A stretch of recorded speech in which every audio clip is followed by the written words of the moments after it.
Well. N'Golo Kante, apparently there may not be a Chelsea contract extension available, and he still wants to stay in London. I mean, which other club in London would he possibly want to join? There's news about Wesley Fofana as well, his injury update. So we'll talk about that. And Thierry Henry is on Christian Pulisic's case. All right. Here we go, back again on the other side of the coin.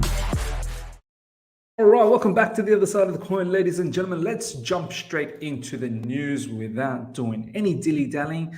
First up, from Matt Law, it's an update on Wesley Fofana's injury. We've all been keen to know what's the situation, what's going on, how long is he away for. I kind of said in my previous stream, if you guys have missed it, go check that out. And also in the watch along, that when Wesley Fofana got injured, he quickly got up and he was trying to jog off the issue in his knee.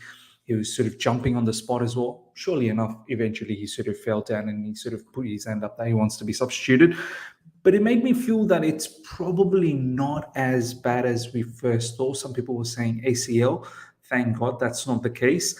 Apparently, he's probably going to be out for 4 weeks, and this is what I expected, and he could be back sooner. But let's have a look at the news, ladies and gentlemen. As reported here in France, told sprained knee is right, and that the expectation is Fofana will be out for up to 4 weeks, but could be back a bit sooner, seen as good news for Chelsea. 100% seen as good news. Look, the bottom line with this situation is that Wesley Fofana is an important player, yes, but it's not so much so that if, in his absence, we're going to be absolutely exposed. I think it just gives us the opportunity for others like Chalobah, maybe even Koulibaly could potentially play on that right side when Silva continues to play in the middle, and when Cucurella comes back in LCB, perhaps you never know if we do continue with a back three. If we go with a back four with just two defenders, well then there's plenty of options available. Don't forget as well, there's still Azpilicueta. As much as I don't prefer him at the moment in defense. His legs are gone. We've documented that very well. I think a lot of you guys will say the same thing, but still there is that option. So look, overall, Wesley Fofana, take your time, my man, get fit, and no need to rush back. Make sure that this situation doesn't transpire into something big. We all know Wesley Fofana previously had a long-term injury, not his knee, broke his leg, to be honest. So now with this one, I hope there is no rush and we aggravate this again down the track. So yeah, look, I expected it to be about 4 weeks, and it's all okay from my side of things. Let me know how you feel about the Wesley Fofana injury.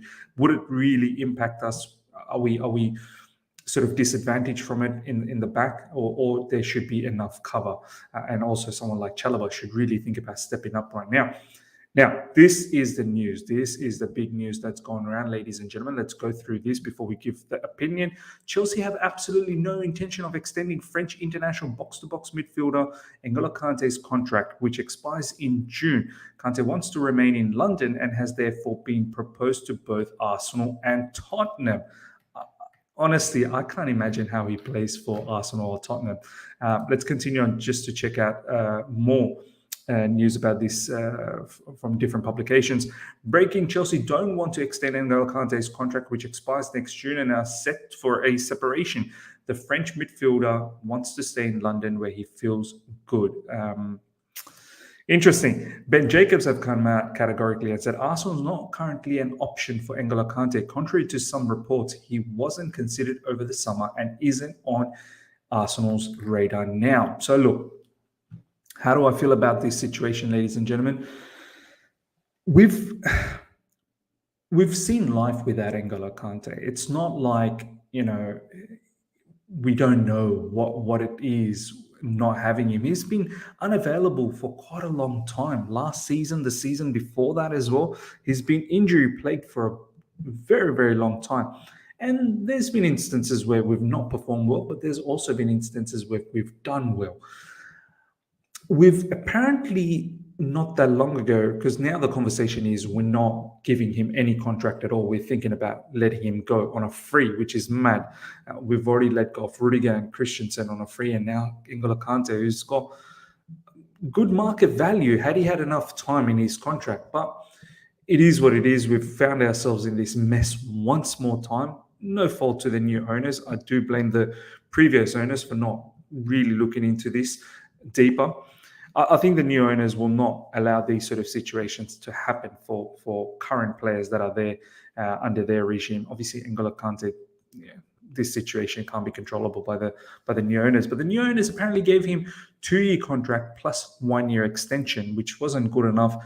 Kante wants 3 plus 1.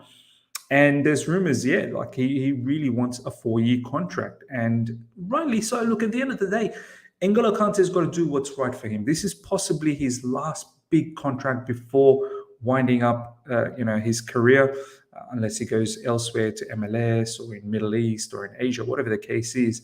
This is his last one before he shuts up shop. So he's got to do what's right for him. There's apparently suitors in France, PSG could possibly give him that kind of an offer. I don't know. In La Liga, is there a particular team? Barcelona, Real Madrid? I'm not sure. Like maybe in Germany as well.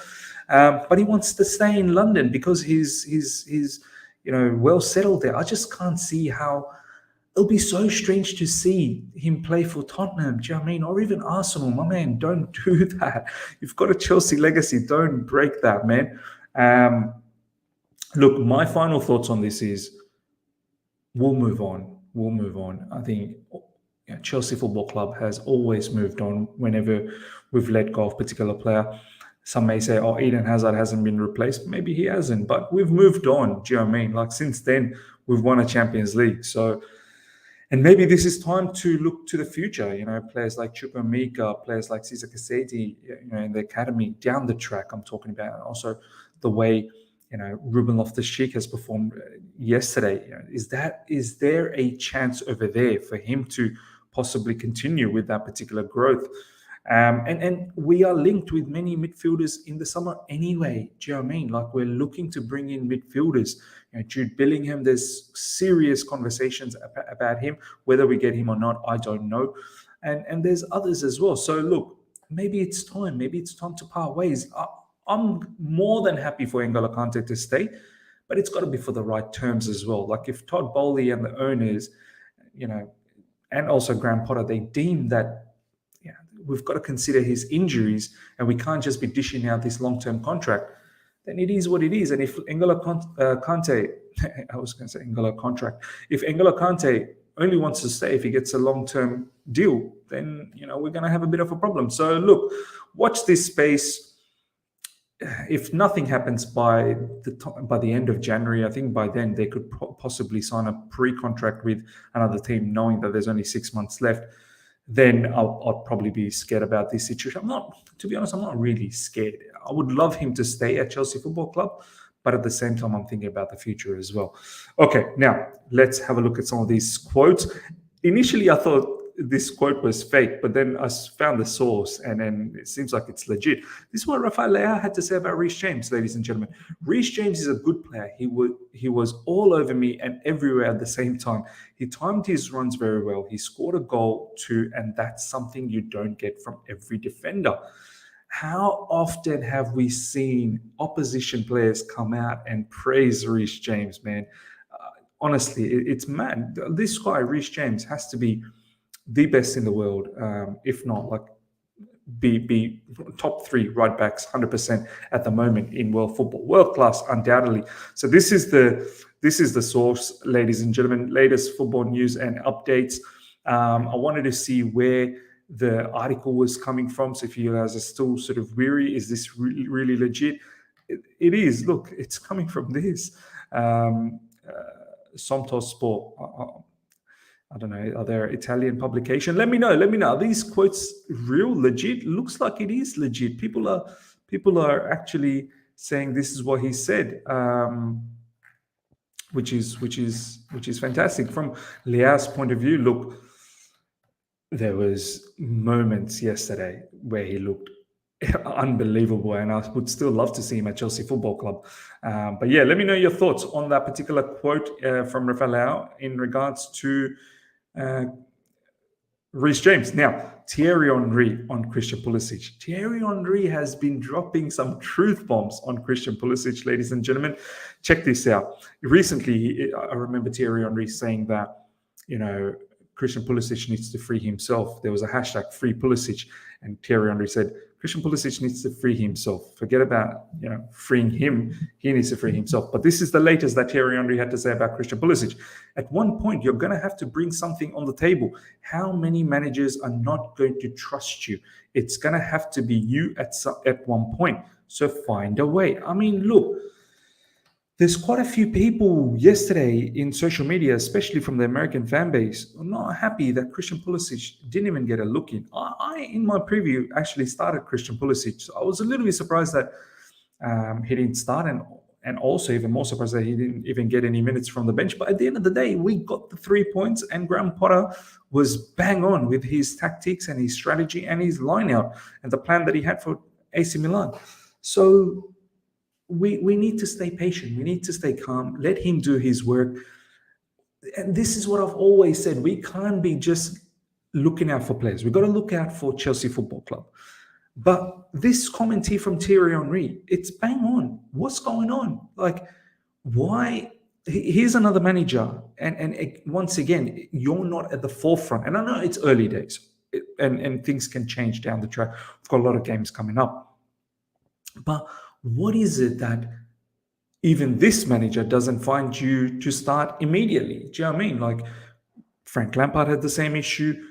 Thomas Tuchel had the same issue. Now Graham Potter as well. Look at Hakim Ziyech, not even featuring against Crystal Palace, not even featuring against AC Milan, not a single minute. It kind of tells you that, yeah, okay, great, you're doing well in training and whatnot, you're there, part of the squad, but you're not really in the forefront of the thoughts of the manager. So look, once again, as I said, early days. Let's see what happens, whether he gets some minutes against Wolves. You'd probably expect maybe he starts against Wolves, maybe he doesn't. I don't know. The more he doesn't start makes me think that's not really someone Graham Potter probably prefers, but we'll see, ladies and gentlemen. Would love to hear what you guys have to say in the live chat or in the comment section, what you feel about this scenario. Now, last but not least, Fabio Capello has had something interesting to say about Kalidou Koulibaly, which seems harsh, but at the same time, there could be some underlying harsh reality, I suppose, and we need to talk about it. At Chelsea, Kalidou Koulibaly has no personality. That's harsh. When he has the ball at his feet, he hesitates. He is not playing quickly. He does not do what he did at Napoli. Further goes on to say, at Napoli, Kalidou Koulibaly commanded. He came forward. He made long passes.